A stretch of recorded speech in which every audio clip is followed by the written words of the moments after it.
So here are the regulations for the classes in the Tregrehan Hillclimb. So what class of cars can you see at this hillclimb? Well, so people who watch Le Mans and other multi-class action, normally the classes are divided with the fastest classes being in the lowest number. So, for example, LMP1 is the fastest, and LMP2 is slower than that, then LMP3 is slower than that, and so on and so forth. But here, it's the opposite way around. So the A1 class is the slowest class in the road car series production, as these classes are divided up mainly out of engine size measured in cc. So we have 1400 cc, that's the A1 class. 1400 to 1800 will be the A2 class.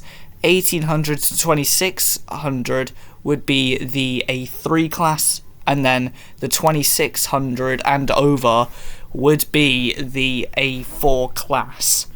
Then the B1 to B3 class, which is this one here that's being highlighted in blue, that will be the road-going specialist production cars, and these are divided up not just by engine size but also engine type, including Caterhams, then Westfield, and also motorcycle engines as well.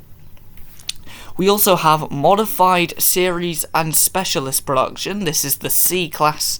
C1 is 1400cc modified series production cars.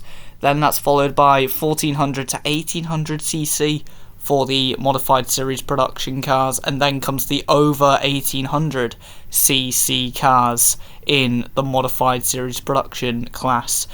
But then we have C4, which is the modified specialist production cars, which I believe means they have a bit more detail, and they're a bit more race prepared compared to the modified series cars, and same goes for the road going series and specialists, and the difference between them. I think that's the same for this.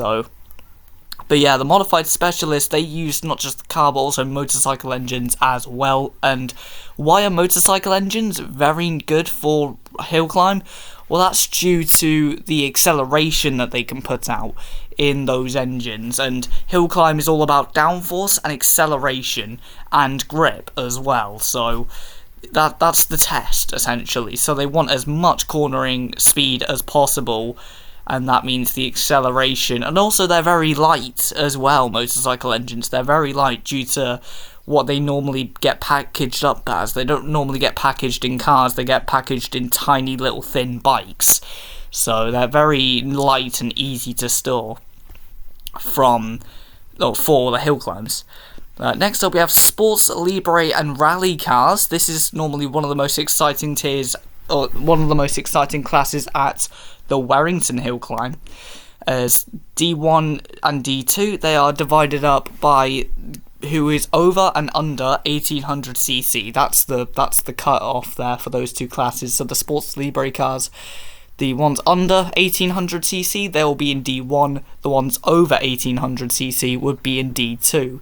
Then D3 would be rally cars, whether they've competed in minor rally championships or whether they've competed in the World Rally, such as, I don't know, Steve Furzeland's Peter Solberg World Rally car that's competed in the World Rally from 2002 to 2008, I believe. I could be wrong.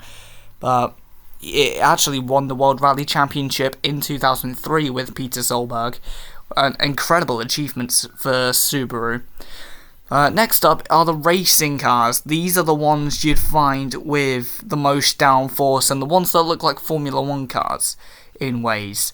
These are very exciting cars indeed. So E1 to E4, the racing cars are divided again by engine size. So the 1100cc is the lowest class, which will be E1. Then comes 1100 to 1600, which will be E2.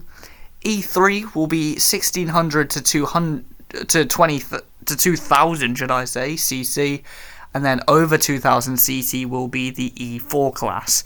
Bit confusing because there's a channel called E4 on TV, but anyway. And finally, the final class are the historic and vintage cars. So the historic cars are in V1 and the vintage cars are in V2. So those are the classes for the Truro and District Motor Clubs Tregrehan Hillclimb in Cornwall, which will be happening on the 13th and 14th of June 2026. I'll be there commentating for the entire thing, so let me know, will you be there or will you not?